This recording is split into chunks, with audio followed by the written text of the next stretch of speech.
సొంత కూతుర్నిచ్చి రాజకీయ జీవితాన్ని ఇచ్చిన సొంత మామ, తండ్రితో సమానమైన ఎన్టీఆర్ గారిని వెన్నుపోటు పొడిచి సీఎం కుర్చీని, ఆయన పార్టీని, ఆయన గుర్తును లాక్కుని ఆయన చనిపోయేట్టుగా చేసింది ఎవరయ్యా చంద్రబాబు అని అడుగుతా ఉన్నా. ఎవరివయ్యా కుట్ర రాజకీయాలు అని అడుగుతా ఉన్నా. ఆయన ఎలా చనిపోయారు? పేదలకు ఇళ్ల పట్టాలు ఇవ్వాలని విజయవాడలో నిరాహార దీక్ష చేస్తూ ఉంటే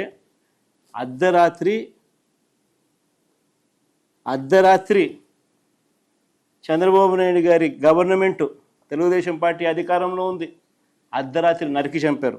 వంగవీటి మోహన్ రంగారావు గారి హత్య కేసులో ఒక ప్రధాన నిందితుడు వెలగపూడి రామకృష్ణబాబు, ఇప్పుడు తెలుగుదేశం పార్టీ ఎమ్మెల్యే.